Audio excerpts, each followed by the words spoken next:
Muito boa noite a todos. Eu sou o André Abdelnon Sampaio, presidente do Centro Cultural Ávila, e hoje teremos já um convidado conhecido de todos, talvez um dos nossos convidados mais habituais e mais ilustres, queridíssimo professor Carlos Nogueira. E hoje nós vamos falar então de um tema, sempre tudo que o professor Nogueira fala é um tema sempre muito interessante. Está aí ele. Boa noite, professor Nogueira. Tudo bem com o senhor? Muito obrigado. Muito obrigado por mais essa oportunidade e estou aqui à sua disposição. Nós vamos falar de algo que eu já queria falar há muito tempo, né? Frise-se isso, né? Já propune isso já há algum tempo o professor Nogueira, que é sobre uma história tomista da filosofia, tema de importância capital para quem quer se dedicar a uma vida de estudos, para quem quer ter acesso a uma boa história da filosofia. E, bem, então, sem mais delongas, professor Nogueira, fique à vontade, a casa é sua. Eu estou terminando a gravação das aulas da Escola Tomista. São 260 aulas, isso durou 5 anos. Quando notei, ou seja, me dei conta de que estava terminando, comecei a pensar se eu poderia fazer outro curso, não como os múltiplos que tenho, mas outro de fôlego semelhante ao da Escola Tomista. Na plataforma de meus cursos, né, se encontram vários cursos pagos, né, sobre o Gênesis, pelo qual eu tenho muito carinho, que é Maria Puríssima, de gramática, ou seja, vários, e a Escola Tomista, que é o principal, e muitos outros gratuitos. Pois bem, eu comecei a pensar se poderia fazer algo de fôlego semelhante ao da Escola Tomista, um curso de 5 anos, né? Que quando lancei, não só muitos me disseram, isso é impossível, 5 anos. E eu mesmo duvidava, às vezes, de mim mesmo. Sobretudo porque, então, minha saúde era muito instável, né?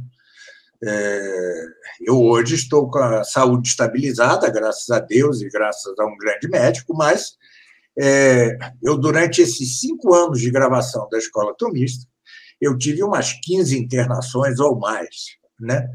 Então, e só com a ajuda de Deus é que eu consegui que, durante 5 anos, só uma semana, uma só, eu deixasse de gravar a aula semanal.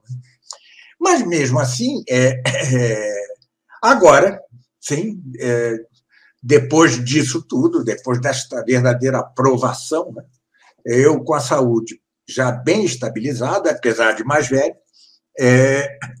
comecei a pensar se poderia criar um novo curso de mais fôlego. E sim, concluí que sim. Eu vou fazer uma analogia aqui para que se entenda o que vou dizer. O padre Álvaro Calderón, né, ao tratar a história humana, diz que seu pai, Rubem Calderón,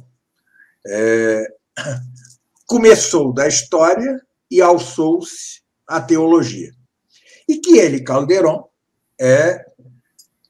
partiu da teologia e desceu até a história. Pois bem, é algo semelhante. Eu vou dar um curso chamado Uma História Tomista da Filosofia, já vou explicar todos os fundamentos dele, que está para o curso A Escola Tomista, mas em relação análoga a isso que o padre Calderón disse. Ou seja, na Escola Tomista eu comecei de cima, já de Santo Tomás, e desci. Hoje mesmo estou gravando aulas de uma breve história da filosofia na Escola Tomista.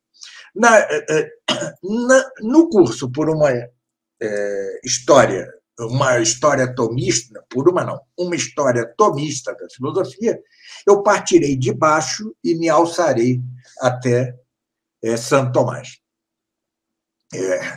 Então, é como que um curso é o negativo da Escola Tomista, é complementar, e quem tiver fôlego ou quiser pode fazer os dois cursos concomitantemente, mas são ambos absolutamente independentes.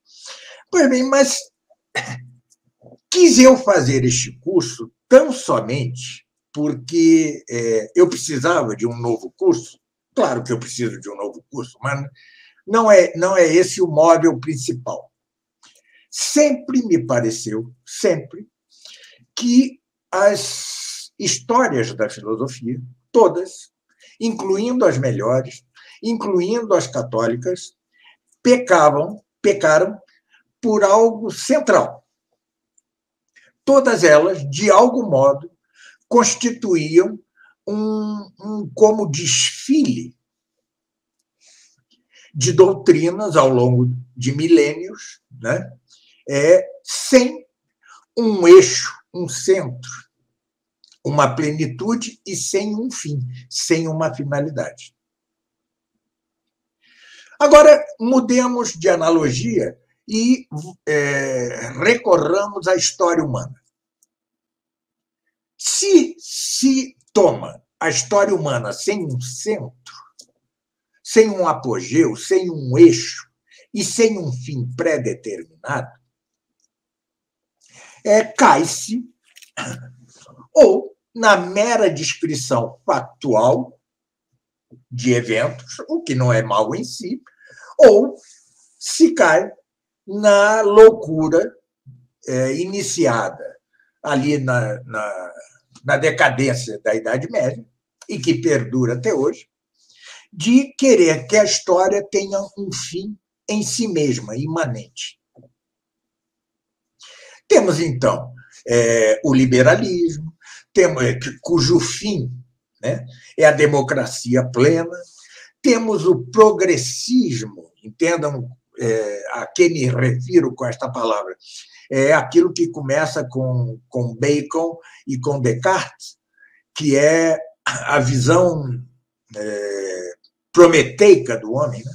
É o homem controlando a natureza e o universo, né? Hoje se quer atingir Marte, né, esquecendo que o homem tem um lugar natural, que é a Terra. No outro dia havia uma entrevista de um astronauta brasileiro que ficou algum tempo no espaço e hoje ele está surdo. É jovem, tem 40 e poucos, 50 anos, jovem, meia idade, né? Está surdo, tem vitiligo, 1000 problemas. Claro, o homem não é feito para viver lá. Mas, como quer que seja, isto que dá, é nisto que dá ter abandonado a visão da história que tem Cristo por centro, eixo, apogeu, plenitude e fim. Um fim transcendente, mas, sobretudo, que tem um eixo. Toda a história gira em torno dele. Primeiro, como ansiedade, como impulso. E, com efeito, todo o tempo pagão, pré-cristão, sempre ansiou algo soteriológico, um soter, em grego, um salvador. Veio o Salvador, e ele é o centro da história. Hoje vivemos a época da senectude da história, do final da história. E a história terminará nele mesmo, em Cristo. Pois bem, analogamente, assim também a história da filosofia. Eu, há muitos anos, eu comecei um curso de história da filosofia muito modesto, muito sem maiores voos ou ambições, e tive de parar exatamente pelo já referido mau estado de saúde. Gravei umas 5, 6, 7 aulas, já não recordo. Mas o título era sugestivo, do impulso grego ao abismo moderno. Porque, com efeito, é este, assim como na história humana. Você anseia por Cristo, a história anseia por Cristo, e depois entra em fase de senectude. Claro que isso não é retilíneo, né? não é retilíneo, né? Houve a Idade Média, que foi maravilhosa, ou pelo menos boa, mas faz parte do período de declínio. Assim também é a história da filosofia. Como que se ansiava, desde o primeiro filósofo, Tales de Mileto, né, a resolução de suas mesmas aporias. Aporia quer dizer beco sem saída intelectual. Né? São Tomás diz que os primeiros filósofos gregos, constrangidos pela verdade, tiveram de dar um primeiro princípio para tudo. Mas é claro que eles deram um primeiro princípio que não poderia ser primeiro princípio. A água, o ar, o fogo, os 4 elementos, etc. Não era possível. Ansiavam uma resolução. Tem uma primeira resolução, digamos, fim intermediário em Aristóteles.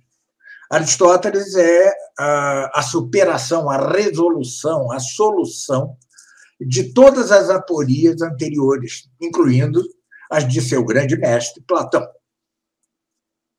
Depois vem um período de decadência, né? Mas continua o anseio, de algum modo, pela solução das coisas, pela solução das aporias. O múltiplo confronto entre correntes, escolas, etc., o indica. Além do mais, com Cristo, né, a própria filosofia pagã tem de mudar de eixo, ela mesma. Por quê? Porque Cristo, o cristianismo, se funda, entre outras coisas, sob a noção de criação. Ex nihilo, de nada. Deus fez tudo de nada. Ora, isso afetava intrinsecamente a filosofia pagã, a de Aristóteles menos. Por quê? Porque Aristóteles, conquanto não tivesse chegado à noção de criação ex nihilo, de criação de nada, a partir de nada, suas premissas sim apontavam para aí. Né? Pois bem, mas ele mesmo não alcançou as conclusões a que apontavam suas premissas.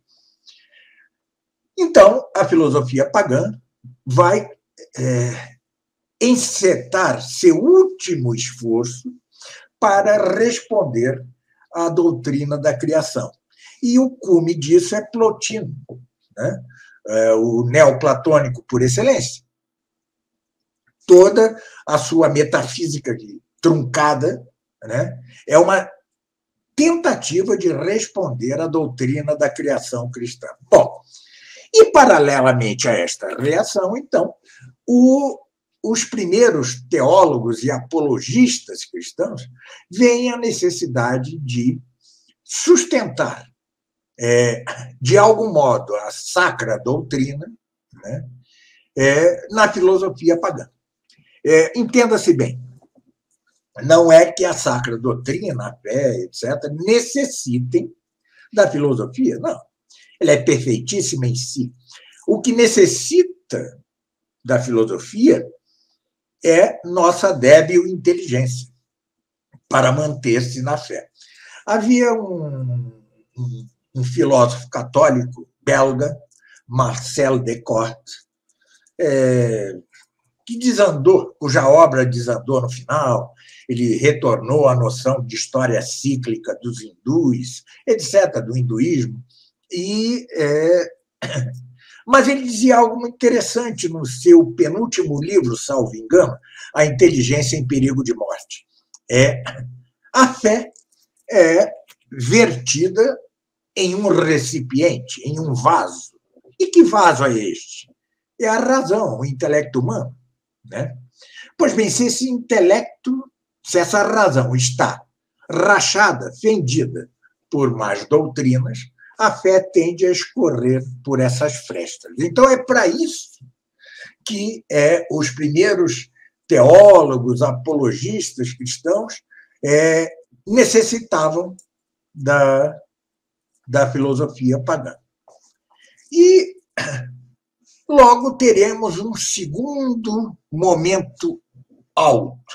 O primeiro fora Aristóteles, o segundo será Santo Agostinho, porque, com efeito, se você lê Santo Agostinho depois de ter lido os padres, os demais padres da igreja, você sente até uma vertigem, porque, de fato, é um salto incomensurável, incalculável. É um salto incalculável. Mas este grande mestre, Santo Agostinho, que é o segundo principal doutor da igreja, ainda se fundava numa filosofia deficiente, a mesma filosofia de Plotino, o neoplatonismo. Depois, finda o Império Romano, etc., e tudo que já sabemos, né? Começa a escolástica, que começa influída, né, por Boécio, que era outro neoplatônico, tinha grande influência sobre o início da escolástica, também o neoplatonismo, ainda Santo Agostinho, entendido mais ou menos corretamente, e depois, lá pelo século XII, começa a influência do aristotelismo pelas lentes dos filósofos árabes, Avicena e Averroes, sobretudo. Né? Tem grande influência na escolástica, sobretudo a partir do século XII, e vai ter grande influência, inclusive, sobre Santo Alberto Magno, que foi o mestre de Santo Tomás e um dos que lhe inculcou o interesse pelo aristotelismo. Santo Tomás jovem ainda sofre influência de Avicena, além de Boécio. Né? Ele vai aos poucos no seu progresso. É um grande erro dos tomistas achar que Santo Tomás não progrediu. Né? Daí que seja um grande erro considerar que o livro do Ente e da Essência, de Essência, seja a doutrina tomista consumada. Não é. Ainda há influência ali de Avicena, de Boécio, etc., mas o fato é que ele alcança, eu voltaria a falar de Santo Tomás, alcança a si mesmo, ele alcança-se a si mesmo e se torna o ápice da história da filosofia. Agora, se entende que tudo quanto o antecedeu, incluindo os dois grandes cumes que foram Aristóteles e Santo Agostinho, são montanhinhas, são montes, são colinazinhas diante da imensa cordilheira que é a doutrina tomista. Então, volto a dizer, assim como a história tem por apogeu a Cristo, assim também tem por apogeu a Santo Tomás. Mas é mais que isso.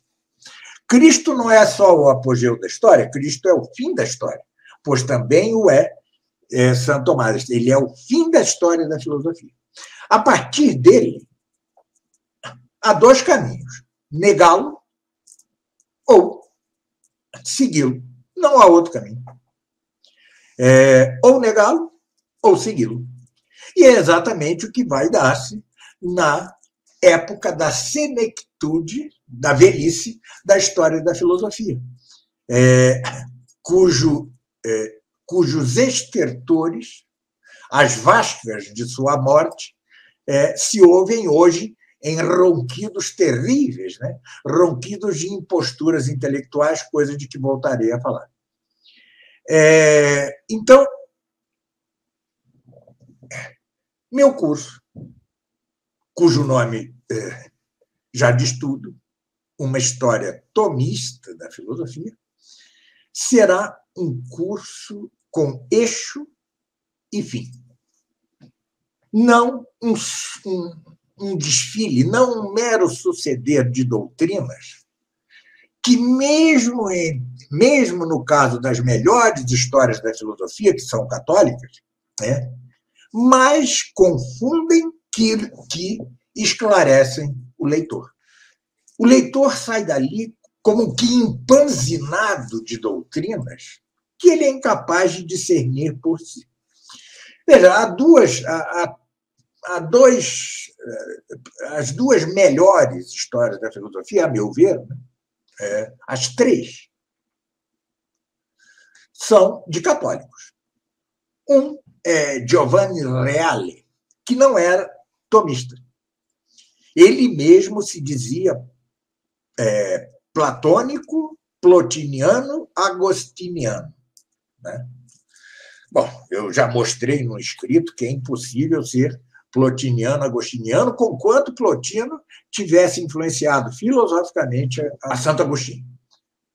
Mas sua história da filosofia conquanto ele professe que uma doutrina é verdadeira, a que ele chama platônica, plotiniana ou agostiniana, ele não faz girar a história em torno dela. Você lê em sua obra Platão, lê sobre Plotino, lê sobre Santo Agostinho e depois começam a suceder-se de doutrinas que não faz senão empanzinar o leitor, né? Estufar-lhe o intelecto sem indicar-lhe um norte, um centro, um fim. Depois temos duas ótimas, que para mim são as melhores, né? A de Fraile e Urdonas, né? Que saíram pela BAC, imensa, e a dos eram tomistas, eram dominicanos, né? E a do jesuíta Copperstone, tá? Também bem grande, mas não da extensão da de Fraile. Fraile peca absolutamente, embora seja fantástica a história da filosofia dele, é muito útil, uso-a sempre, mas peca por isso mesmo que digo. Quanto a Copperstone, ele chega a anunciar que sua história da filosofia será tomista. Há duas coisas que considerar aí na obra de Copperstone. Primeiro é que ele era um tomista insuficiente. Sua doutrina tomista não era das melhores. Ele não compreendeu completamente Santo Tomás. Mas, mais que isso, conquanto aqui e ali ele refute as demais doutrinas do ângulo tomista, ele acaba também por oferecer ao leitor um desfile de doutrinas. Como digo no que é o lema do meu novo curso, né, a história da filosofia não é para saber o que pensaram os homens, mas para ver o que disseram de verdadeiro ou de falso com respeito à realidade, com respeito às coisas. Repito, a história da filosofia não é para saber o que pensaram os homens, mas para ver o que disseram de verdadeiro ou de falso com respeito às coisas, com respeito ao real, à realidade. É para isso. Porque, senão, de fato, você não forma, não ajuda a formar um filósofo, você ajuda a formar um eclético. Né? Você não ajuda alguém a alcançar a sabedoria, você ajuda alguém a alcançar certa erudição. E conquanto o sábio seja de algum modo erudito, em grande parte dos casos o erudito não é um sábio. Vemos isso no nosso dia a dia. Pois bem, então, a história da filosofia que eu apresentarei será um curso de 150 aulas, tá? 150 aulas, um curso longo também. Não chegamos às 250, 260 da escola tomista, mas são 150, cerca de 150. Um curso longo, mas se fundará nisto. E não será uma história tomista da filosofia porque eu sou tomista. Copperstone, como que para justificar-se, como que para pedir perdão por ser tomista, diz: é impossível que uma história da filosofia não tenha um ângulo. Mas não é isso que me interessa, não me interessa meu ângulo. Me interessa se o tomismo é realmente o eixo, o apogeu, a plenitude e o fim da história da filosofia. Não que eu seja tomista, isso é de segunda importância. No fundo, não é de nenhuma importância. Que importância tem que Copperson se declare tomista? Nenhuma. O que importa é se realmente o tomismo é a filosofia. O curso será assim, terá por eixo a doutrina tomista. Desde a primeira aula do curso, tudo girará em torno do tomismo, desde a primeira. Quando eu tratar os primeiros filósofos gregos, eu não vou falar de Santo Tomás, porque isso nem é didático, mas mostrarei as aporias, os becos sem saída intelectuais em que incorrem tais filósofos e o próprio curso ficará à espera de sua solução. Depois, mesmo com Aristóteles, mostrarei que ele não conseguiu levar a termo, a conclusões, todas as suas premissas. Não falarei de Santo Tomás, mas estará em suspense. Então, será um curso Hitchcockiano, como se fosse um filme de suspense. Né? Eu vou negando, mostrando as insuficiências, as contradições, as aporias, né? Reduzindo ao absurdo ou ao impossível aquilo que se possa reduzir ao absurdo, ao impossível, até que cheguemos a Santo Tomás e ali se patenteie, se descortine a verdadeira solução de todas essas aporias. Então, antes de tudo, será um curso apofático, ou seja, que quer dizer apofático, né? Eu, antes de tudo, negarei. Isto que este filósofo está dizendo não é correto e, portanto, não é a verdadeira filosofia. E vou assim, até chegar a Santo Tomás. Passado Santo Tomás, vem a decadência e tudo quanto vem acaba por chegar ao abismo moderno. Por que eu digo que estamos no abismo? Há uns 10, 12 anos, né, fui chamado a revisar a tradução de um livro que saiu pela Record, muito interessante, de Sokal, o outro autor eu não me lembro. Sokal, me lembro bem, era um francês, S-O-K-E-K-A-L. Sokal chamava-se Imposturas Intelectuais. O que mostrava esse livro? É que, em certa altura da década retrasada, Sokal publicara numa revista prestigiosa de filosofia francesa um artigo de alta complexidade. Pois bem, durante 1 ou 2 anos, os principais expoentes da filosofia francesa e europeia, Júlia Kristeva, Guattari, Deleuze, etc., não fizeram outra coisa senão discutir o artigo de Sokal. Né? E, ao fim de um tempo, Sokal e um parceiro dele, não me lembro quem, lançam este livro. Hein? Jean Bricmont. Está aí. Lançam este livro, Imposturas Intelectuais, em que se diz que aquele artigo não queria dizer nada. Queria apenas mostrar que a filosofia europeia atual é uma impostura. E vejam que Sokal não é nenhum tomista, não é nenhum cristão, ao contrário, faz profissão de fé de iluminista, ele se considera um iluminista. Mas mesmo o iluminista está vendo, ele não sabe que o que ele está vendo, essa impostura intelectual, é consequência do iluminismo, mas ele vê que chegamos a uma impostura. Então, assim será o curso. Haverá uma primeira parte, algo longa, em que eu falarei de todas as grandes civilizações, né, em que não surgiu a filosofia e a razão por que não surgiu. Ou seja, falo da civilização hindu, falo da civilização chinesa, da egípcia, da persa, e mostrarei que a incapacidade de essas civilizações alcançarem a verdadeira filosofia se deve a seu ponto de partida, panteísta. Veja que, por panteísmo, eu incluo tudo que se chama monismo, panteísmo, panenteísmo. Falo panteísmo de um modo geral e as explicações se dão depois, mas aquelas religiões ou doutrinas em que, de algum modo, Deus e o mundo se confundem. Tá certo?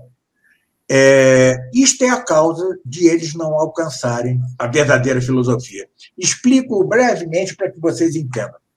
A verdadeira filosofia é a metafísica. Por que a metafísica? Porque a filosofia é um todo de partes potenciais. Entenda-se. A nossa alma humana, é um todo de partes potenciais. Você tem uma parte que é sensitiva, é vegetativa, que você compartilha com os vegetais e com os demais animais. Tem uma parte que é sensitiva, dos sentidos, né, visão, audição, etc., que é compartilhada com a alma dos animais. E tem uma parte intelectiva que é própria nossa, né? É só nossa. Então, a parte potencial propriamente humana de nossa alma é a intelectiva. Pois bem, analogamente, também assim na filosofia. A parte propriamente filosófica é a metafísica. Todos os demais ramos são partes potenciais da metafísica. A metafísica não é só a rainha das ciências, né? É aquilo que é propriamente metafísica. Por quê? É filosofia. Porque a filosofia busca a primeira causa, a primeira ou primeiras causas de tudo. Ora, quem o pode fazer é a metafísica. É ela que busca, né? Pois bem, se nós fôssemos de uma inteligência superior à humana, e que é débil, né, nós começaríamos de cima. Começaríamos estudando a metafísica, daí passaríamos para a ética e para a política, desta passaríamos para a psicologia, da psicologia para a física ou ciências naturais, desta para a lógica e, por fim, para a gramática. Mas, como somos uma inteligência inferior, né, débil, temos de começar de baixo. Então, começamos pela gramática, passamos para a lógica, da lógica vamos para as ciências naturais, depois para a psicologia, depois a psicologia é parte das ciências naturais, depois para a ética e para a política, para culminar na metafísica, né? Pois bem, nesta escalada há um degrau ineludível que você não pode deixar de pisar. Qual é? A física. A física ou ciências naturais. Ela é como que o estribo para você montar no cavalo da filosofia e alcançar a metafísica. Pois bem, se o mundo e Deus se confundem de algum modo, você nunca fundará a física. E se não fundar a física, não alcançará a metafísica. Pronto. Essa é a explicação, porque é impossível que nessas civilizações em que, de algum modo, predominava o panteísmo, ou seja, a confusão entre Deus e o mundo, não entro em maiores detalhes, né? É impossível. Vejam que na Índia surgiu um gêniozinho chamado Gotama ou Gautama, não sei como se pronuncia, vou ver isso direitinho para o curso, e ele alcançou coisas da lógica que só Aristóteles alcançaria.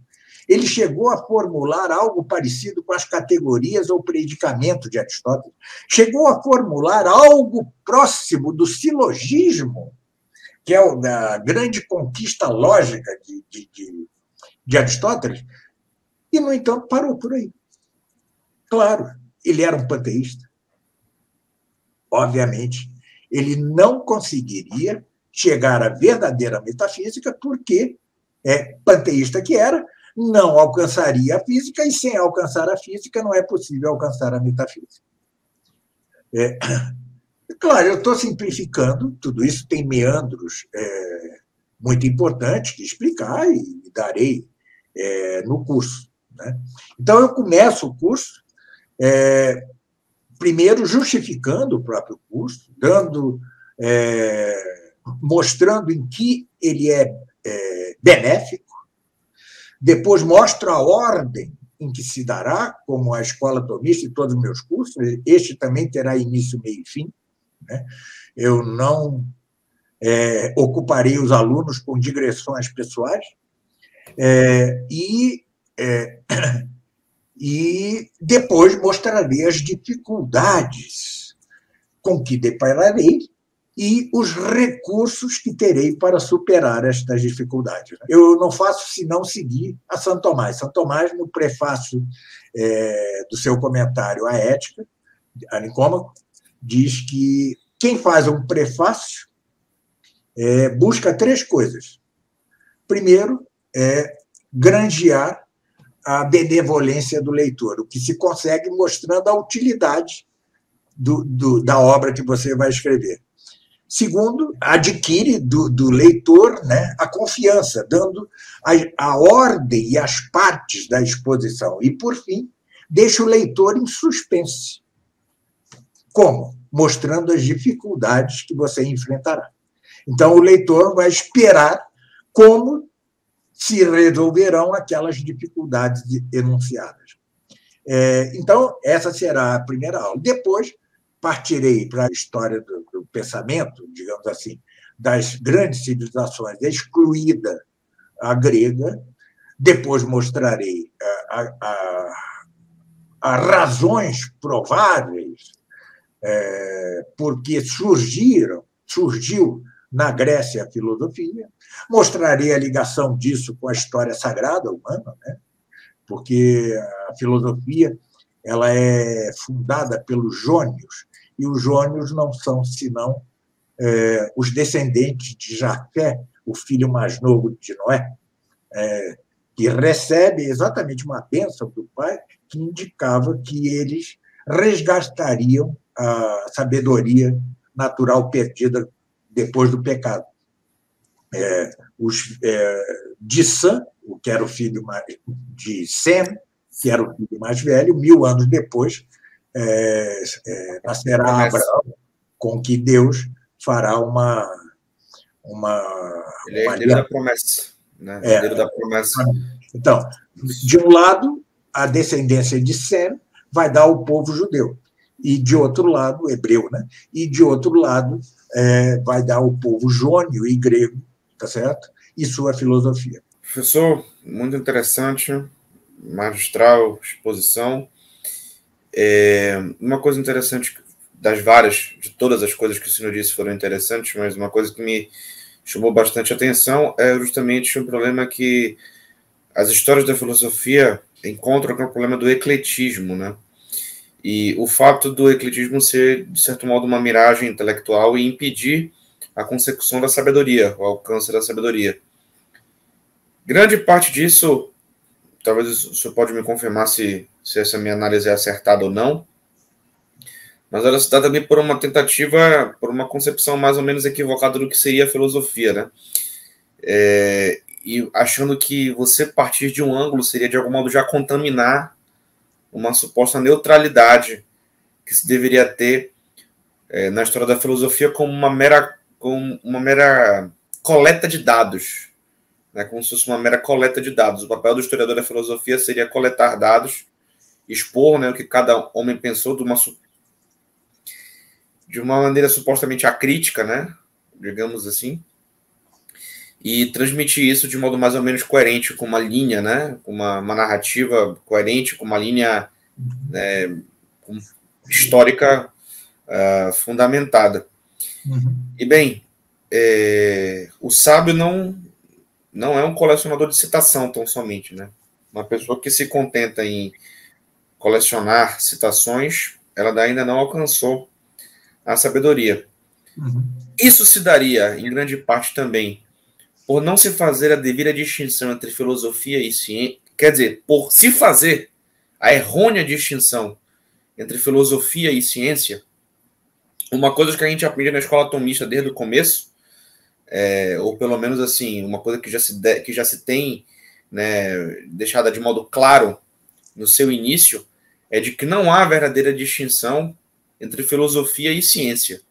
Se a ciência é o conhecimento certo do necessário pelas suas causas, A filosofia, propriamente a metafísica, não é senão o conhecimento certo, né, da realidade pelas suas causas. Né, o conhecimento certo daquilo que é necessário, não daquilo que é contingente, pelas suas causas.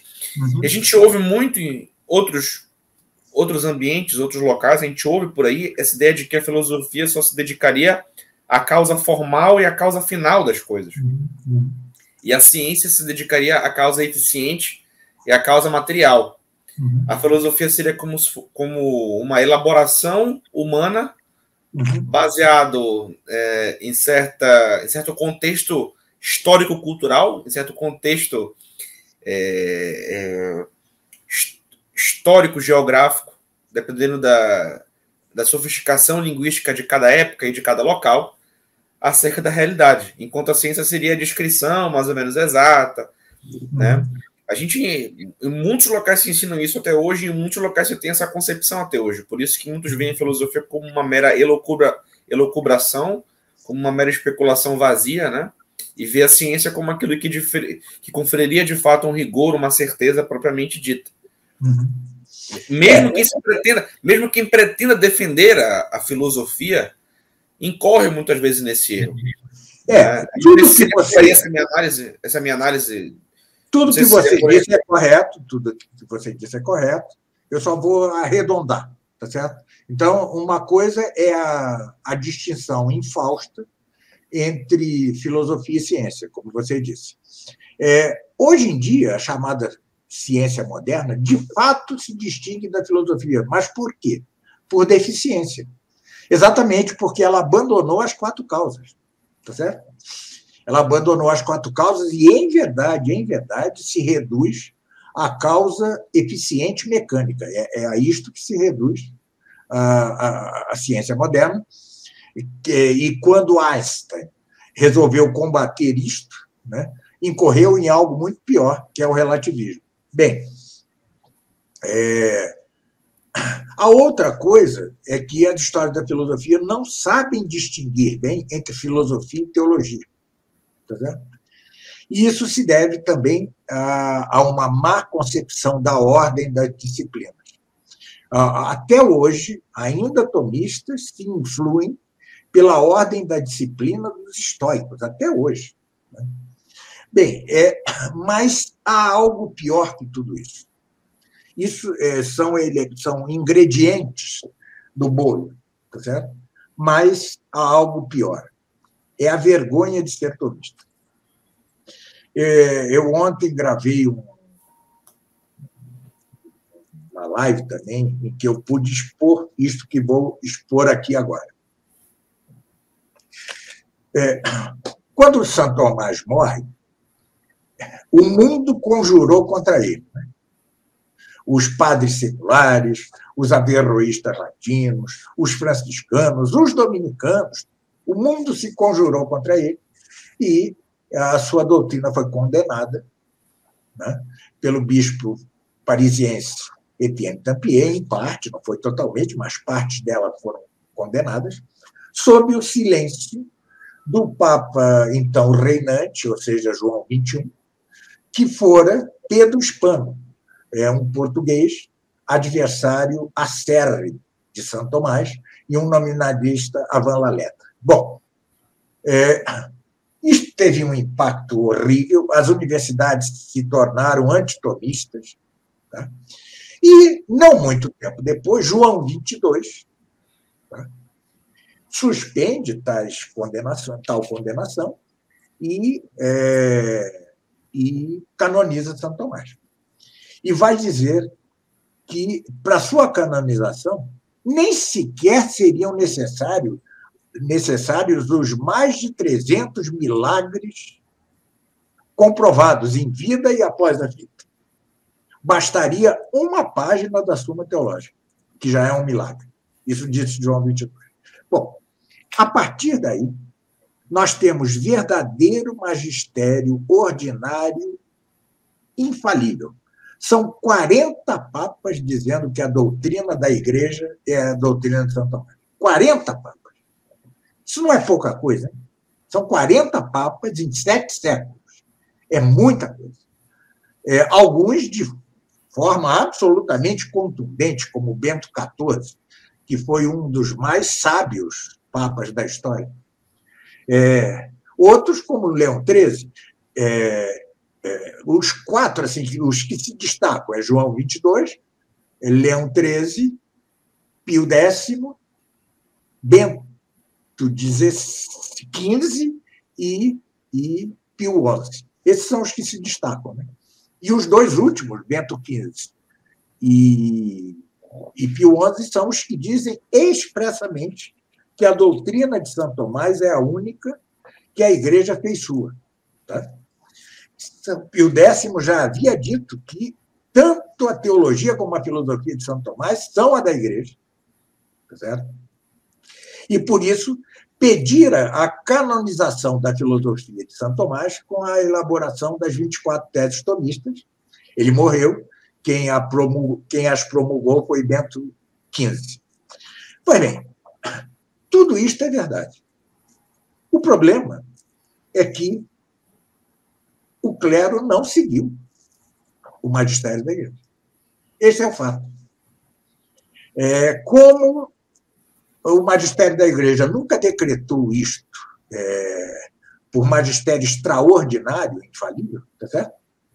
Sempre os opositores de Santo Tomás se sentiram algo livres para opor-se à doutrina de Santo Tomás, ainda que os papas a afirmassem. Bem, um exemplo magnífico disso que eu estou dizendo, magnífico e triste, é o prefácio do bom livro de Gallus Manser, OP, um alemão, um dominicano alemão, padre.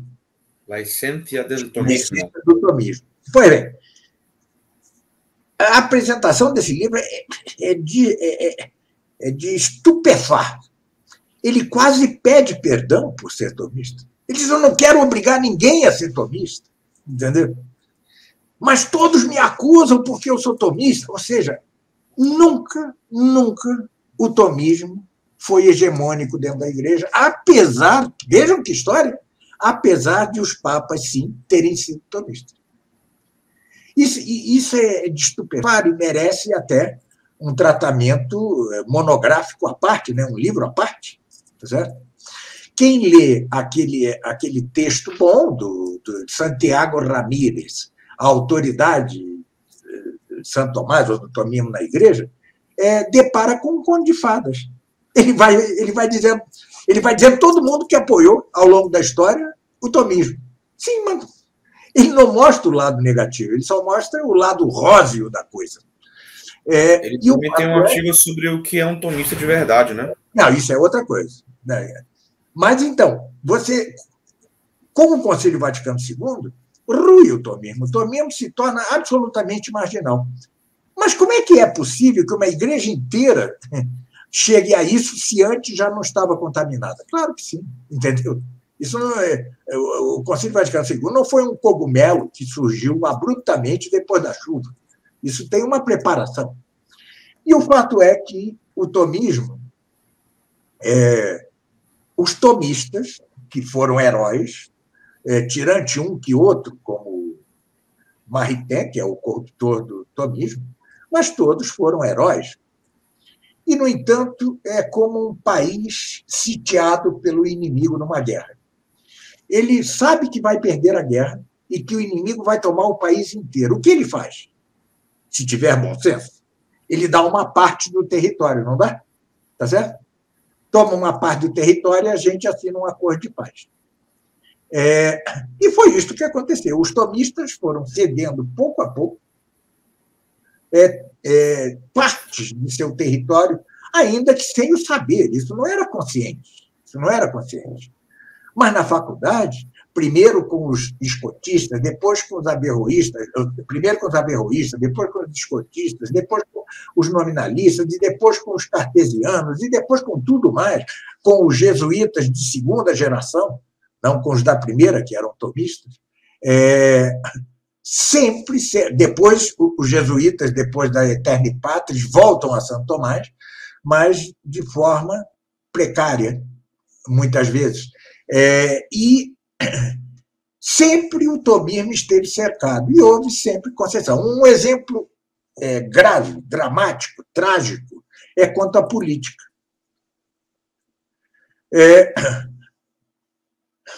Bonifácio Santo Tomás tinha escrito do Reino, o livro do Reino, que eu traduzi e vai ser republicado agora, tá?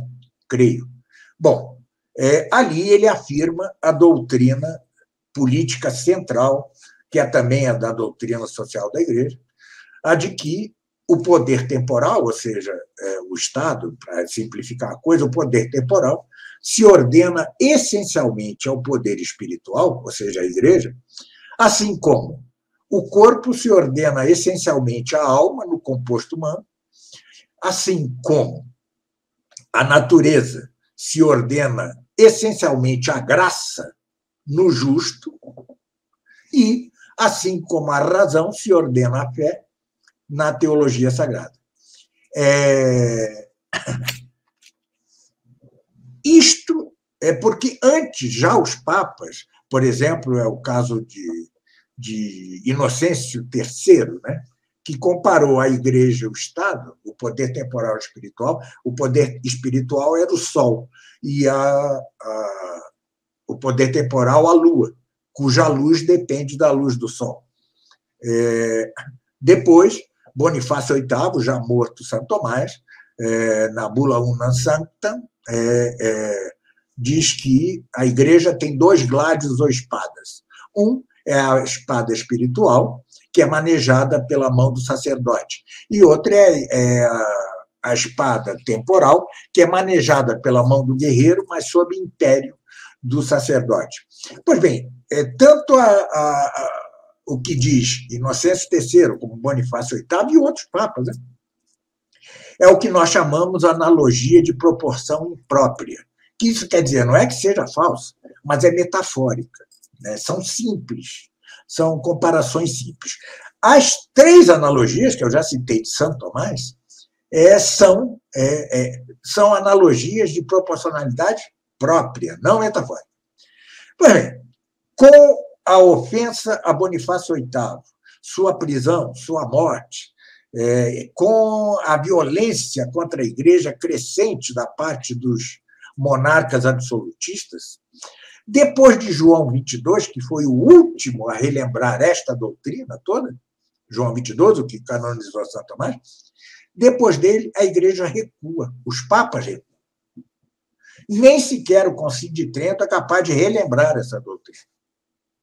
Foi preciso que a Igreja estivesse já completamente sitiada, já não tinha nada a perder, para que Leão XIII voltasse à mesma doutrina, mas não a doutrina fundada na analogia de proporcionalidade própria, mas voltasse exatamente a analogias dadas por Santo Tomás, né? E, por fim, para rematar a coisa, nós temos a Quas Primas, Pio XI, que é a carta magna da cristandade, quando já não existia cristandade. Ali se afirma que Cristo tem triplo poder sobre o mundo inteiro, poder executivo, legislativo e judiciário. Este é o fundo da doutrina de Santo Tomás e dos papas, seja por analogia própria ou imprópria. Pois bem, e os tomistas com relação a isso? Eles não só recuaram, como fizeram os papas, eles deformaram a doutrina. Entre Santo Tomás e os dias de hoje, só dois teólogos, filósofos, fora o dia de hoje, excluídos o dia de hoje, só dois defenderam a doutrina correta. Um, o cardeal Pie de Poitiers, né, que foi feito cardeal por Leão XIII, e cuja doutrina da realeza social de Cristo vai influenciar diretamente a São Pio X e seu pontificado, cujo lema é instaurar tudo em Cristo. Este mesmo lema, instaurar tudo em Cristo, era do cardeal Pie de Poitiers. e o reconhecia, São Pio X, que se dizia seu seguidor. Depois, dá-se um salto e chega-se ao final da década de 1950 com um leigo obscuro chamado Jean Musset, que funda um movimento chamado La Cité Catholique, a Cidade Católica, e que tinha o apoio do então de Dom Lefebvre e de Pio XII. Bom, só isto. Alguns, como Maritain, claramente corrompe a doutrina, ele funda o humanismo integral, e é a desgraça que nós sabemos. Mas nenhum outro tomista foi capaz disso.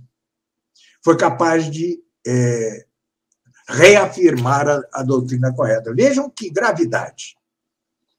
Claro, no século XX houve dois grandíssimos tomistas. O cardeal, o padre Santiago Ramírez, OP, dominicano, e o padre Cornélio Fabro. Cornélio Fabro era um metafísico de primeira grandeza. Não acertou em tudo, mas, infelizmente, teve um fim infausto, tornando-se, na prática, antitomista, né, e voluntarista, ao modo quase de Duns Scott e de Kierkegaard. Né? Triste fim. E Santiago Ramírez, na política, peca. Peca também em outras coisas, mas na política ele peca. Era um gigante.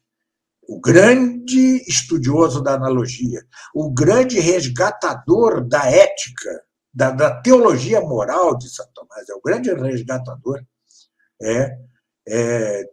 Tem errinhos e tal, mas era um gigante, gigantaço.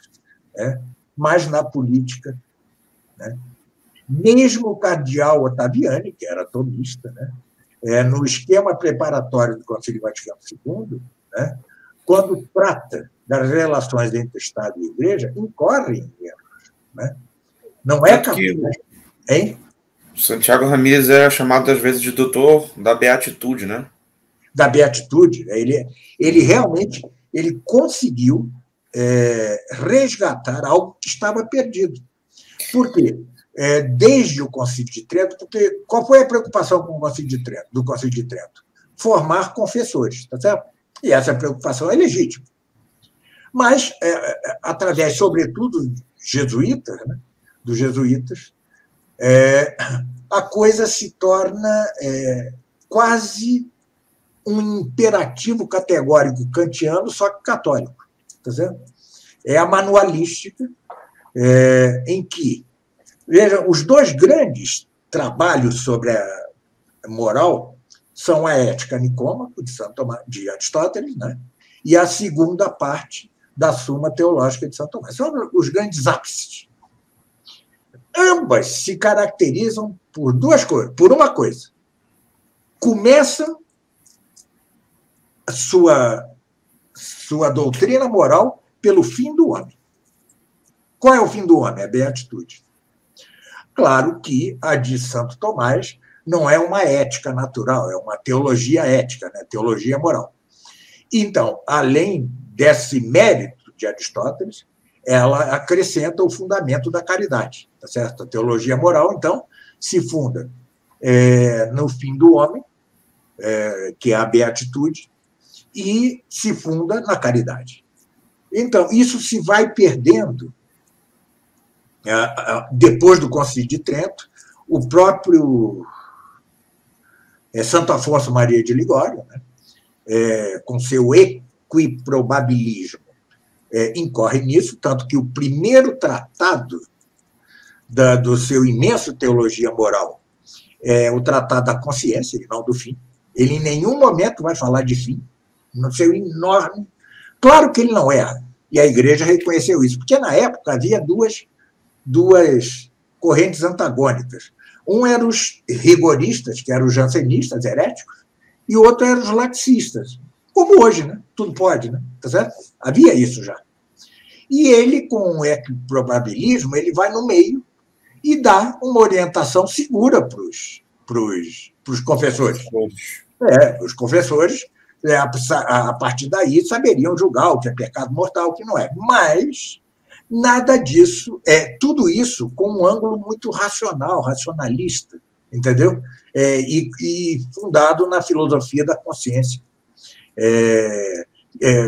Coisa de que nunca Santo Tomás tratou, nem Santo Agostinho, nem ninguém, nem nenhum magistério da igreja. O curioso é que assim, o padre Calderon, nesse último livro que ele lançou sobre o fim do homem, né, o fim último do homem, ele dá a entender de que, não é entender não, ele escreve isso, né, eu não vou saber citar de modo preciso, mas aproximadamente ele diz que ele não faria esse livro se não fosse seguindo, né, o auxílio, se não fosse pelo auxílio do Santiago Ramírez, né. Então, Santiago Ramírez vai, no século XX, resgatar a teologia moral de Santo Tomás, vai dar um salto sobre todo esse período jesuítico e de Santo Afonso, né?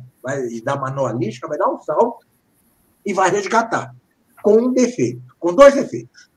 O primeiro defeito é que ele não trata o tratado da lei, tá certo? Que é onde deve terminar a teologia moral. E o outro defeito, o outro não é um defeito, são pequenas coisas. O livro do Padre Calderon é esse aqui. Cadê? O Homem, Imagem de Deus. Ele anuncia no início que diz que não conseguiria. São 3 volumes, tá? Esse é só o primeiro volume. Ele não conseguiria levar adiante se não fossem os 5 volumes de Santiago Ramírez, que são palavras literais dele, né? Um tesouro de erudição, tá certo? Santiago Ramírez talvez tenha sido o tomista mais erudito de todos os tempos, mas ele dá umas corrigidas em Santiago Ramírez, etc. Mas Santiago Ramírez é fundamental nisso. Mas vejam quantos séculos, tá certo? Quantos séculos? Que coisa impressionante! Quantos séculos? E quanto à política, nem Santiago Ramírez, tá certo? Foi preciso esperar Jean Husset, um leigo obscuro, lançar. Agora, sim, desde o ano 2000, desculpem minha autorreferência, desde o ano 2005, 2004, eu já falo no Reinado Social de Cristo. Né? Eu tinha um site chamado SPES, né? Seminário Permanente de Estudos Sociopolíticos, algo assim, que eu fundei com outros, que depois se tornaram sede vacantista, eu fechei o site, mas eu sempre falei nisso. E depois vem o Padre Calderon, com a competência que sabemos, e lança o seu livro El Reino de Dios, né, que é a retomada mais perfeita da doutrina da realeza social de Cristo. Mas vejam que, mesmo o tomismo, embora se trate de grandes homens, se trate de gênios, como Cardeal Caetano, como João de Santo Tomás, como Capréolo, antes de Caetano, como Del Prado, como Santiago Ramírez, como Cornélio Fabro, houve uma decadência, né? Houve com altos, mas uma decadência. Então, vejam o interessante. Com o Concílio Vaticano II, e apesar dos protestos dos papas conciliares, de São Tomás e isso e aquilo, o fato é que o tomismo não impera em nenhum seminário católico hoje, salvo os tradicionalistas. Né? Foi preciso que o tomismo estivesse absolutamente à margem, absolutamente fora de seminários e de universidades, para que houvesse um resgate do verdadeiro tomismo. Por quê? Porque, estando você à margem, como está o Calderon, por exemplo, tá certo? Você não precisa ceder partes do seu território. Não é isso? Você está marginal. É como Leão XIII. A igreja já tinha perdido tudo, ele volta à doutrina dos 2 lados, tá certo? Ele volta à doutrina da realidade social de Cristo. É a mesma coisa, analogamente é análogo. Né? Leão XIII só fez isso porque sentiu que já era. Né? Entendeu? A igreja já era uma cidadela sitiada. Então, já não tinha influência social. Né? O que restava de influência social acabou com a Revolução Francesa. Né?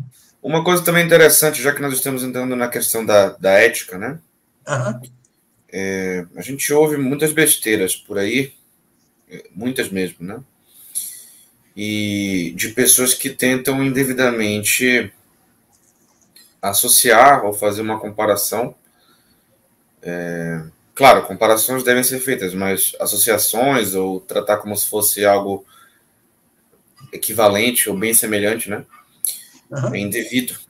Da relação do estoicismo com a ética cristã propriamente dita, né? A gente ouve por aí besteiras monumentais de que o estoicismo seria um cristianismo sem Cristo, né? O que é uma estupidez, mesmo sendo eufêmico, né? Sendo eufemista, isso é um disparate imenso.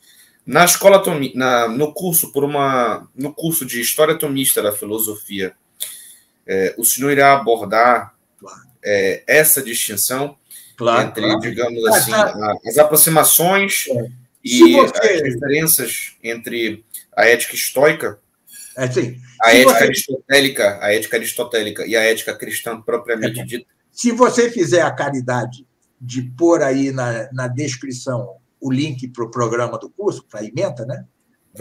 Então vocês verão que lá está aí. Bom, veja só. Eu não preciso nem falar da distinção radical entre ética cristã, moral cristã e estoica. Bastariam as 5 páginas, ou 6, de Santo Agostinho, em seu livro Da Cidade de Deus. Tá certo? Eu conheço o estoicismo muito bem, muito bem. Eu sou tradutor, lembre-se de Sêneca, né? Das suas cartas a Lucílio. Eu sou tradutor de 2 livros de Cícero, que tinha algo de estoico, embora não fosse estoico, ele fosse antes de um eclético genial. Era o único eclético genial da história, foi Cícero. A diferença é radical. Quanto à ética aristotélica, por incrível que pareça, não é radical. O problema é que Aristóteles não tinha fé, não tinha a luz da revelação. Mas ele é impressionante, ele começa seu Ética Nicômaco estudando qual é o fim do homem. E para ele é a bios theoretikos, a vida teorética, a vida feliz, a beatitude. Tá? Exatamente. Ele não conhecia a caridade, né? Mutatis mutandis, Santo Tomás começa a segunda parte da Suma, tá certo? Bom, com o fim do homem. Há 3 beatitudes, e aí vai se entender. Uma imperfeitíssima, uma perfeita, uma imperfeitíssima, uma imperfeita e outra ótima. A imperfeitíssima é a beatitude apontada por Aristóteles. Ou seja, é a vida contemplativa aqui, pelas só luzes da razão natural. É a filosofia, tá certo? A filosofia e a metafísica te permitem uma contemplação, uma beatitude, uma contemplação de Deus, tá certo? De modo imperfeitíssimo. Na Ética Nicômaco, ele começa com o fim do homem, a beatitude, e termina dizendo que o fim do homem é a contemplação da divindade. E que os deuses teriam preferência pelos homens que os contemplassem. Tá certo? Então, vejam que interessante. Mas isto é imperfeitíssimo. Tá? Depois nós temos uma beatitude imperfeita, que é a contemplação cristã aqui na Terra pela fé. Como por espelho, como em enigma. Né? Tá certo? E temos, enfim, a perfeita, perfeitíssima, ótima, que é a beatitude face a face. É a vida eterna. Tá certo? São essas 3. Mas Aristóteles era um gênio da moral, um gênio da ética. Tanto que quase tudo que ele... Na política, nem tanto. Mas quase tudo que ele diz na ética, Santo Tomás assimila. Entendeu? Para a segunda parte da sua. Aristóteles era um gênio impressionante. Era daquele tipo de homem que, nascendo na época do cristianismo, seria cristão, mas sem dúvida nenhuma. Entendeu? O Aristóteles, quem lê com olhos muito atentos a Ética Nicômaco, vê que o final da Ética Nicômaco é uma como dúvida de Aristóteles. Será que esta é mesmo a beatitude do homem? Porque é tão... Entendeu? Primeiro que só poucos a alcançariam. Né? Depois que você podia ser um gênio, como Platão e Aristóteles, mas podia ficar doente a qualquer hora, morrer a qualquer hora, ser perseguido a qualquer hora, Sócrates foi morto e tal. Não é isso? Ou seja, a história... E a razão intrínseca da beatitude indica que não pode haver essas coisas, tem que ser perfeita, né? Senão não é beatitude, senão é felicidade. A vantagem da beatitude imperfeita, que é a da fé, é que nós sabemos que existe uma perfeita, né? Tá certo? E temos de merecer por nossa vida esta beatitude, tá certo? E temos de merecer por quê? Por nós não, porque Deus quer que aqueles que ele salve por predestinação e eleição, contribuam para a sua salvação. Né? Diz São Pedro, numa epístola sua, façam boas obras para cumprir a predestinação. Vejam que isso estamos no auge da dificuldade teológica, entender isso. Né? Eu tenho um opúsculo de 80 páginas em que eu tento explicar tudo isso, né? Tá certo? Mas eu vou tratar no curso da História da Filosofia o complemento deste meu... Porque você, quando estuda isto, você tem dois pedaços. Primeiro é a predestinação, tá certo? E o outro é o mérito. São duas coisas, tá certo? Nesse opúsculo, eu tratei, sobretudo, a predestinação, para responder, sobretudo, aos molinistas de hoje. Mas eu, no curso aqui, eu vou tratar do mérito, porque, embora seja um curso de História da Filosofia, é óbvio que a ética ou moral não teológica é incompleta, é óbvio. Vejam, a metafísica pagã, tá certo? Ela não é incompleta. Se Aristóteles tivesse chegado até onde poderia chegar, ela não dependeria da teologia sagrada. Entendeu? Ela é completa, ela é fechada. A física natural, ela é fechada, mas a ética não é.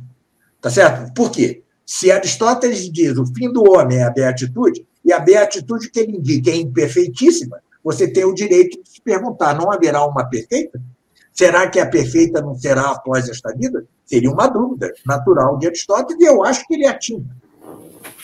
Então, eu, no curso, tratarei, seguindo a Santiago Ramírez e a Calderón, tá certo? Tudo isso, né? Mas, sobretudo, traçando um quadro comparativo entre, por um lado, a boa ética, tá certo? Aristóteles e a ética, a teologia moral cristã, sobretudo tomista, né? E, do outro lado, tudo mais. Tudo mais. Assim, a política, a ética e a economia, sem o influxo da Sagrada Teologia, são como ciências amputadas, né? São vãs, entendeu? São vãs. Porque, na verdade, é isso. Você não tem uma felicidade nem não é garantido. Razoável nesta vida, nem razoável. Não é garantido. Não é garantido. Não, porque você pode chegar à sabedoria aos 60, 70 anos, pode chegar, e aí é que está doente, você já está doente. As doenças, os achaques da velhice perturbam. Quando começa, né, a maturidade intelectual, é também onde começa a decadência física também. Exatamente. Né? Além de várias intempéries também. Você pode ser atingido por uma bomba num país em guerra, entendeu? Ou seja, você pode morrer subitamente, como não? Né? É impressionante. Eu tenho um cachorro aqui em casa, um cão, lindo, aliás, que era a própria alegria. Há 4 dias, ele caiu, entendeu? Já não fazia nada, 4 dias. Bom, fomos ver, ele está com um tumor imenso de próstata. Isso pode acontecer ao sábio, como não? Entendeu? E como nós somos um composto de corpo e alma, né, ficar impossibilitada o exercício em ato da sabedoria pelas doenças corpóreas. Né? Tá certo? Isso então, não pode ser próprio da beatitude, né? Não pode. É uma beatitude imperfeitíssima. O padre Caldeirão chega a dizer, com razão, não é verdadeira beatitude. Aliás, nem a fé é verdadeira beatitude. A verdadeira beatitude só se pode chamar de verdadeira beatitude a vida eterna, a visão face a face da essência divina. Né? Isso sim é verdadeira beatitude. Ela é inamovível, tá certo? Você não pode perdê-la. Você não pode também. Você não pode pecar. Você não pode pecar, porque quem conhece a essência de Deus não pode pecar, entendeu? Você conta o que dizia Duns Scott. É inamovível, você não tem nenhuma doença, você não tem nada, você não morre, tá certo? Tudo é perfeito nesta beatitude. E a vida eterna, os dons corpóreos, né, os dons do corpo glorioso, a impassibilidade, a luminosidade, a agilidade, são decorrência da beatitude. Eles não são a própria beatitude, são a decorrência, né? São consequência da beatitude. Né? Poderia dizer que são bens acidentais, a beatitude? Não, acidentais não. A não ser que sejam acidentais no sentido de próprios, de propriedade. São propriedades, tá certo? Mas a essência da beatitude é o conhecimento intelectual de Deus. Essa é a essência da beatitude. O resto é consequência, vamos dizer, são propriedades consequentes a isso. Nesse sentido, pode dizer-se acidental, mas não acidental no sentido de poder perder-se. Não se perde, entendeu? São propriedades. Né? Assim como o homem não pode deixar de ser racional, assim também o beato não pode deixar de ter vida eterna, não pode deixar de não pecar, não pode deixar de ter doença, ou seja, de não ter doença, nada disso. Isso é inamovível, tá certo? É perfeito, é perfeito. E um estudo muito interessante que eu farei no curso, é o que serão os novos céus e a nova terra em que o homem habitará assim com o corpo glorioso, etc. Esse estudo eu deixo também em suspense, mas é algo que eu já desenvolvi. E, por incrível que pareça, eu não parto exatamente de Santo Tomás, eu parto de Santo Anselmo. Tá certo? Muito interessante, hein? Muito interessante esse tema. Claro que vai ser mais para o final, né, do curso, mas vai estar lá, tá certo? Vai estar lá. Porque o curso é de filosofia, mas haverá sempre apêndices teológicos quando a coisa requer. Por exemplo, não vou tratar da Santíssima Trindade, não vou tratar, tá? A não ser en passant. Por exemplo, quando falar do verbo mental, né, eu vou fazer analogia com o verbo divino, né? Tá certo? Mas é en passant. Mas no caso da ética, da felicidade e tal, eu tenho de fazer apêndices teológicos e eu não resisto a falar do que serão os novos céus e a nova terra. Uma coisa muito interessante é isso, né? Todos os exegetas, mas todos, que eu conheço, né? E eu conheço muitos, do Apocalipse de São João, todos, dizem que como é que nós vamos entender que a Jerusalém celeste será cúbica, né? Não é possível, você não pode ter uma cidade cúbica, né? Mas pode, porque já não haverá gravitação, né? E a geometria será cúbica e não plana nem esférica, tá certo? Daí que a cidade possa ser cúbica. Então, essas coisas eu não resisto a falar disso. Né? Tá certo? Isso é muito interessante, né? Muito interessante. Muito interessante. Eu vou tratar com cautela, ou seja, não é nada apodíctico, é uma opinião, né? Tá certo? Mas fundada em autores importantes, entre os quais Santo Anselmo, né? Tá certo? Santo Anselmo de Canterbury, né? De Aosta, né? Ele tinha uns avanços muito bons quanto a isso, né? E outros também. Então, eu acho que esse curso vai ser muito bom. Desculpem o autoelogio, mas parece que ele é tão importante para mim, na minha cabeça, como a escola tomista. Mas eu chego a dizer que ele pode ser mais saboroso, tá certo? Porque a escola tomista exige, né? Ela é... É árdua, né? Mas assim... às vezes ela é árida. Hã? O processo de chegar à sabedoria é esse, ele é árduo. Ele é árduo. Claramente, ele é certamente recompensador. Mas aqui eu vou entregar a coisa mais ou menos mastigada, né? Tá certo? Pois é, sim. E eu diria que é mais... como é? Gozoso, né? Vai ser algo mais de desfrutar. Né? E eu mesmo estou desfrutando.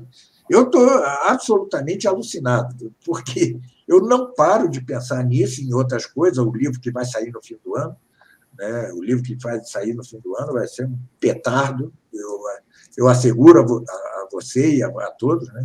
Então, eu tô febril, né? Minha atividade febril. Né? E graças a Deus que eu estou com a saúde muito estável. Eu gosto sempre de dizer, e é um grande médico, que desde do meio do ano passado, ou um pouco antes, me trata de graça. Tá certo? Eu sou professor dos filhos dele, dos adolescentes. Né? Ele não só me paga por essas aulas, como me trata de graça. É uma coisa fenomenal. E Deus abençoe. Nunca posso deixar de referir, porque, de fato, eu nunca mais tive nenhum problema que me levasse para o hospital, tá certo? Nunca mais, desde que ele está. A única coisa é que no ano passado eu tive uma suspeita de câncer, não era câncer, eu fiz uma operaçãozinha no estômago, mas isso era anterior ao médico, e o que é que o médico pode fazer com o câncer? Nada. Né? Mas, sim. Mas realmente eu sou muito agradecido a ele. Ao analisar os filósofos posteriores a Santo Tomás, o senhor faria, de algum modo, certo exercício do que Santo Tomás teria a dizer a um Descartes, a um Kant? Claro, eu vou seguir o seguinte fio, olha só. Com Santo Tomás, você atingiu a perfeição. Depois dele, Duns Scott vai destronar a inteligência e vai pôr em seu lugar, no trono, a vontade. Tá certo? Ora, qual é o próximo passo? É o de Guilherme de Ockham, que vai, com a sua navalha, a navalha de Ockham, ele vai tirar, não só acabar com a metafísica, mas vai tirar da inteligência a sua função precípua, que é a de alcançar os universais. Tá certo? Depois disso, qual é o próximo passo? É a dúvida metódica, não, de Descartes. E depois disso, qual é o próximo passo? É o solipsismo de Kant. É a filosofia que não tem nenhum contato com o mundo, tá certo? É uma barreira. Né? É o que eu chamo de solipsismo filosófico. Mas qual é a consequência disso? Já não existe a realidade, só o pensamento. É Hegel. Né? Por exemplo, Erich Feiglin. Né? No programa do curso está lá, Erich Feiglin. A história em ordem à consciência. Não é o intelecto em ordem à história, que, por sua vez, é em ordem à... Não, é tudo em ordem à consciência. Ou seja, nós temos uma cadeia, né, cujos elos são claros, tá certo? São claros. E de Hegel, todos hoje são, de algum modo, Louis Lavelle, etc., são, de algum modo, caudatários de Hegel. O senhor compreende bem as obras do Louis Lavelle porque o senhor teve contato com elas e familiarizado, né? Sim. Ele é, assim, o senhor pensa que ele é um autor completamente superestimado? Sim, eu traduzi cerca de 4.000, 5.000 páginas dele, né? Então é muita coisa. Eu conhecia o essencial da obra dele, e agora mesmo a Realizações, já me avisou, vai lançar o livro do Ato, de Lavelle, que é a sua principal obra. Né? Sua principal obra. É um calhamaço, eu que traduzi. E ali nós vemos claramente que ele é caudatário. Por um lado, do panteísmo. É um panteísmo envergonhado, um panenteísmo, meio envergonhado, mas é. Depois, ele é caudatário do ontologismo de Malebranche, tá certo? E sua doutrina é absolutamente caótica. É caótica. Ela mesma é difícil encontrar um centro para ela. Mas há. E eu vou tratar disso detidamente. Dos filósofos mais recentes, o único que não é exatamente caudatário de Hegel, de nenhum modo, é Javier Zubiri. Né? Este não é, mas ele é caudatário do sensismo, do materialismo. Enquanto o ontologismo é o imaterialismo, tá certo? Há também o materialismo, que começa lá com os ingleses. Né? E eu não hesito em dizer que Javier Zubiri é materialista. E esse é outro que o senhor também conhece porque traduziu, né? Eu traduzi... Não é um mero preconceito grosseiro de um... Eu traduzi... traduziu. Eu estou olhando aqui, eu tenho aqui duas prateleiras só com livros de Zubiri e Lavelle, né? Entendeu? E Lavelle. E outro, René Girard, eu tenho tudo isso aqui. Eu traduzi multidão desses autores que hoje têm muita fama entre os conservadores, né? Tanto não católicos como católicos. Enfim. Michel Henry, o senhor traduziu Michel Henry não merece ser tratado numa história da filosofia. Né? Ele é irrelevante. É irrelevante. Que me perdoe meu patrão, o dono da Realizações, mas é irrelevante para a história da filosofia. Eu traduzi vários livros dele. Veja, como eu estou falando aqui muito en passant, eu posso ser injusto aqui. Veja, tudo isso será tratado devidamente no curso, né? Sim. Eu aqui estou dando... As pessoas que estão assistindo a gente, que vão assistir, na verdade, a gente, claro que espera-se, né? E requer-se também que elas sejam maduras o suficiente para saber que você não pode tomar um comentário desses como se fosse né, uma... Não me façam como alguns que me criticam antes de eu lançar o livro, entendeu? Isso é fantástico. Mas isso há. Ou aqueles que querem, né, aqueles sedivacantistas, né, que, enfim, desviam da doutrina da igreja, que querem escrever um livro, né, a 10 mãos e que não tem data para acabar, que não tem pressa, porque não sabe como fazer, né? Mas eu já vi críticos meus, né, dizer que, ou seja, criticar-me um livro que eu só anunciei, ainda nem foi lançado. Ou seja, pelo amor de Deus. Mas enfim, eu estou muito animado, estou febril, atividade febril, tanto pelo livro que eu vou escrever, né? Eu acho que todo mundo se surpreenderá, eu mesmo me surpreenderei quando o livro sair, e este novo curso, né? E veja que eu ainda estou gravando as aulas da Escola Tomista, ainda tenho 12 ou 13 aulas para gravar. Marcel, que é o meu chefe, meu patrão, ele me obriga a gravar várias aulas do curso de História Tomista da Filosofia antes de começar o curso. Então, estou numa atividade febril mesmo, mas creio que será frutuosa, né? É claro que, ao longo de 150 aulas, eu vou aprimorando com o tempo, né? Isso é inevitável, né? Na própria escola tomista, eu fui aprimorando com o tempo, né? Isso é inevitável. Mas eu já parto de algo sólido, de algo sólido. Não é um curso lançado a esmo, tá certo? O que não pode é fazer como faz certos embusteiros de dizer que vai formar um curso de filosofia, que vai formar filósofo em 5 anos e passa 10, passa mais de 10, e ele fica comentando treta da semana, e aí fica revisando, não tem começo, meio e fim. A minha pretensão é preparar as pessoas para poder ler qualquer livro de filosofia.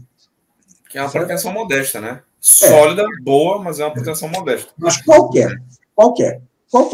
Mesmo os livros mais abstrusos de Hegel, Kant, ou seja, seria propiciar a capacidade disso. Uma das coisas que, infelizmente, graça no meio católico, é que muitos se opõem a Kant, a Hegel, a esse, a aquele, sem conhecê-los. Tá certo? Então, isso é óbvio que os adversários vão olhar e dizer: como é que eu vou acreditar nisso? Né? Ou seja, você não apresenta ao adversário uma objeção séria, porque você nem conhece a posição do adversário. O próprio marxismo, eu vou tratá-lo detidamente no curso de História da Filosofia, vou tratar não só Marx e Engels, vou tratar Lenin, vou tratar Trotsky, Rosa Luxemburgo e Lukács. Tá certo? Vou tratar Marcuse, não? Marcuse, sim, mas Marcuse já não é marxista. Já é, a Revolução Marcusiana já é um negócio bem distinto. Já é outra coisa. Marcuse eu vou tratar detidamente. Mas eu vou tratar detidamente o marxismo, porque as pessoas não sabem o que é marxismo, enquanto todo mundo fala mal de Marx. Né? Com razão. Mas. Nada mais favorece o inimigo, né, do que você fazer uma falsa refutação da sua doutrina, né? Isso vale para qualquer coisa. Inclusive, nada mais contribui para a difusão de uma heresia se você faz uma refutação completamente precária ou mesmo falsa, né? Você faz acusações completamente levianas e tal. Claro que não se vai pedir a que todos os católicos saibam a doutrina perfeita. Não é isso. Mas o fato é que os melhores católicos não sabem. E esse é o problema. Que se propõe, né, a analisar essas coisas deveriam saber. Pois é, mas olha, no outro dia eu ouvi um sermão fabuloso. Né? O brasileiro não lê. Isso é um fato. O brasileiro não lê. Hã? E tem um problema também geracional, né? Acho que nesse mesmo sermão que o senhor está falando, que eu sei qual tem um problema geracional. Na verdade, lê mal, né? Porque assimila mal. É uma coisa. Tem esse é outro sermão. Eu estava falando de um que eu assisti pessoalmente. Sim. Mas esse também é muito bom. Esse também é muito bom. É o outro lado da questão, né? Não se gosta de ler e o que se lê mal. Então, mas o fato é que os próprios marxistas, aliás, diga-se, para que sejamos justos, tampouco conhecem Marx, né? Tá certo? Mas uma maneira de derrotá-los de forma mais acachapante seria mostrar que, olha, meu filho, eu sei mais de Marx que você, né? Tá certo? Nada mais convence alguém, né, que seja honesto do que isso, né? Santo Tomás ele deixava justamente pela própria pena, ele deixava a doutrina dos adversários, né? Ele expunha com fidelidade a doutrina dos adversários para que depois o tomismo... A diferença entre Aristóteles e Santo Tomás é que Aristóteles era mais ferino, né? Santo Tomás era um santo, né? Então era aquela placidez e tal. Ele quase pede perdão por discordar, né? Entendeu? Mas é a mesma coisa, ou seja, eles resolvem, em linguagem filosófica, eles resolvem a doutrina dos adversários. Então, aqui, além do mais, o combate ao marxismo comanda o conservadorismo, que não conhece Marx, e não só não conhece Marx, diz que conhece, mas não conhece, senão que apresenta como alternativa a Marx o liberalismo. Tá certo? Ou seja, então, eu vou aproveitar esse curso para dar aulas intensas sobre Marx. Tá certo? Vou explicar Marx por dentro. Por dentro, eu conheço perfeitamente Marx. Né? Então, pessoal, conheço de trás para frente até o Capital, que é aquele calhamaço dele. Então, 4 volumes, né, em geral, assim. Geralmente as edições fazem 4 volumes, assim, né? Aqui eu tenho. É grande. Tem 4 volumes. Mas então. E ele não é a besta que os conservadores querem mostrar, né? É uma besta quadrada, não é uma besta quadrada. Ele é tudo menos uma besta quadrada. Afirmam, né, que grande parte do diagnóstico que ele deu da situação econômica da época tinha algum fundamento, mas sobretudo ele é um sujeito, claro, as premissas de sua doutrina são falsas, mas ele é concatenado, ele tem concatenação e tem um brilho, o que agrada muito à juventude, né? Tá certo? A juventude vê naquele homem como uma espécie de Messias, né? Na doutrina dele como algo messiânico. Então, para derrotá-la, é preciso conhecê-la. E não substituí-la por outra ideologia. Tá certo? Então, por isso eu vou tratar detidamente, quem vira o programa aí vai ver, eu vou tratar detidamente o marxismo e todos os seus principais representantes. Certo. Pessoal, então, acho que nós vamos nos encaminhando para o final. Então, aqui eu não posso deixar de recomendar enfaticamente, né, depois de uma apresentação dessa, né, depois sempre de uma apresentação magistral dessa, o professor Nogueira, de algum modo, já é um dos mestres, se não um dos principais, se não o principal, é um dos principais mestres do Centro Cultural Ávila. Certo? O principal, né? Acho que foi com ele nós fizemos a grande parte de nossas lives e também de nossas aulas. Então, o professor Nogueira é de casa, é o professor do Ávila. Inclusive, nós devemos a ele grande parte de conhecer de fato o que consiste a doutrina católica da realeza de Cristo. Posso falar com segurança de que dos leigos, né, dos católicos tradicionais, dos leigos, ele foi o único que falou com propriedade acerca disso. E isso quando ninguém falava, né? Isso quando ninguém falava.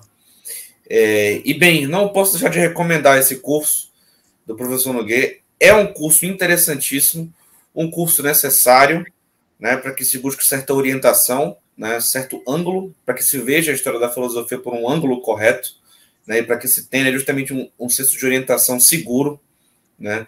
Veja o modo. Nós vamos postar aqui o link, né, da ementa. A ementa tem mais de 70 páginas, né? É uma ementa assim, com riqueza de detalhes, que vai explicar ponto por ponto do que ele pretende abordar. Então, assim, eu posso falar que você só tem a ganhar, a gente só tem a ganhar fazendo esse curso, né? E o da Escola Tomista também, que já está chegando ao final. Ele mesmo disse que é um curso que se pode fazer simultaneamente, é um curso que é independente um do outro, né? Mas é interessante fazê-lo simultaneamente também. Então, assim, não desperdicem essa oportunidade, né? Está chegando ao final, desculpe, André, mas está chegando ao final, mas ao final, as gravações, né? O curso continuará no ar até depois de minha morte. Enquanto eu viver e tiver saúde, eu vou continuar a responder as dúvidas dos alunos. Olha aí, maravilha. Graças a Deus, graças a Deus. Então aproveitem que você tem de fato um filósofo, uma pessoa de fato generosa, devotada ao conhecimento. Um relato um pouco pessoal. A gente, com o tempo, né, a gente vai conhecendo de fato quem se dedica ao conhecimento e quem é um mero colecionador de citação, né? Quem é de fato um enrolador, uma pessoa que enche linguiça, né? Que fica, enfim, fala, não aprofunda em nada, não esgota, né? Numa ciência não esgota um assunto, mas fala aquela coisa manualesca, né? Manualística. E de fato quem é devotado ao conhecimento, quem está sempre se refletindo, que está sempre se interrogando sobre aquilo, sobre as coisas mais elevadas, né? A gente vê quem tem um espírito filosófico. E eu posso falar com segurança que o professor Nogueira tem esse espírito filosófico, né? Ele busca transmitir isso com generosidade, realmente com generosidade. É alguém que está devotado ao conhecimento. Não está buscando aplausos da multidão, não está buscando status, mas é alguém que busca simplesmente o bem do conhecimento. E eu posso falar que a Escola Tomista, mas esse curso, né, o senso de orientação que ele vai dar, aí né, você pode já antevê-lo isso, ter algum pressentimento disso, alguma noção disso, lendo a ementa, né, repito, leiam a ementa do curso, vocês já vão ter noção de um tira-gosto do que vai ser apresentado. Eu posso falar que ele cumpre, né, o que ele promete, né, ele não vende aquilo que ele não pode entregar, tá bom? Então, muito obrigado. Eu que agradeço. Façam o curso, se inscrevam no curso. E nos demais cursos também, entendeu? Nos demais cursos também. No curso, por exemplo, da história da música, né? Algo muito interessante, algo também que ele se dedica, né? No curso sobre a crise atual da igreja, que é um curso gratuito, no curso sobre Maria Puríssima, que defende também de modo brilhante, né, a honra da Santíssima Virgem contra os hereges protestantes, né? Ele tem uma porção de cursos aí à disposição da melhor qualidade. Então, assim, acessem a plataforma de cursos dele, né? E, claro, vejam de acordo com o que vocês mais necessitam no momento, mas, assim, eu posso dizer que são credíveis, são confiáveis, né? Então, de acordo com a aptidão também de cada um, né? Eu acho que o senhor conseguiu também fazer um curso, por exemplo, para bem escrever na língua portuguesa também, né? Que vai sair agora um livro também que vai tratar disso, né? Pela Realizações, né? Acho que já pode falar disso, né, mestre? Pode falar, não, pode. É a minha segunda gramática. A primeira foi a Suma Gramatical e este é a arte de escrever bem na língua portuguesa. E há o curso para bem escrever na língua portuguesa, né? Exatamente. Então, assim, dependendo da sua aptidão, né? O Padre Caldeirão fala isso no Ordem Sobrenatural, né? Ele fala que não dá para a pessoa ser especialista em tudo. É claro que tem pessoas que são mais inclinadas, né? Por exemplo, a física, que são mais inclinadas, né, a estudar a lógica. O que não se pode fazer é perder a visão de conjunto. Claro. É perder a visão de conjunto. Então, o professor Nogueira já tem assim, um conteúdo vasto no qual você pode se dedicar de acordo com a sua aptidão, sem perder a visão de conjunto. É claro que a sua obra magna é a escola tomista e, claro, também a história tomista da filosofia, né? Mas isso não impede, pelo contrário, isso é conveniente que também se vejam os demais cursos dele, sejam os cursos livres ou os cursos, enfim, os cursos que contribuem para o ganha-pão do professor. Tá bom? Então, professor Nogueira, mais uma vez a gente agradece pela generosidade de sempre. Conte conosco, né, para divulgar cada vez mais o seu trabalho. A gente confia no seu trabalho desde muito tempo. E, enfim, que venham mais cursos e que Deus lhe dê muitos anos de vida também. Né, que venham mais cursos e, enfim, que Deus abençoe essa nova empreitada aí. Que também é um empreendimento longo, né? O senhor dizia, eu lembro uma vez que o senhor comentava comigo de que a escola tomista era uma doce escravidão, né? Porque exige uma disciplina, né? Exige uma constância, assim. E é algo difícil. A gente pensa que não é tão fácil assim você se dedicar, né, com fidelidade 5 anos ao mesmo programa, assim. Né? Isso exige certo empenho. Então, Deus abençoe aí e que seja uma nova doce escravidão aí, de 3 anos, mais ou menos, né? Mais ou menos. Fiquem com Deus. Aqui. Mais uma coisa, acompanhem então as nossas formações, sigam o nosso canal do Centro Cultural Ávila, nos sigam nas redes sociais, no nosso Instagram, nosso Facebook, sobretudo no nosso canal no YouTube, no nosso site, né? Nós vamos deixar também na descrição o nosso site. Então acompanhem, a gente vai trazer coisa boa, vai trazer novos artigos, novas aulas, cursos, né? Então acompanhem sempre a gente por lá. Né? Nós vamos lançar ensaios sobre diversos temas culturais, temas de doutrina social da igreja, né? Temas, enfim, sobre a realeza de Cristo e aplicar a doutrina católica, solidificá-la em diversas áreas do conhecimento. Né? Isso que a gente pretende, claro, com a ajuda de Deus e de acordo com as nossas capacidades. Né? Então, assim, nos sigam, nos acompanhem, nós vamos voltar, né? Nós estamos voltando aí com frequência, com assiduidade. E é isso, pessoal. Fiquem com Deus e um abraço. Um abraço, professor. Um abraço.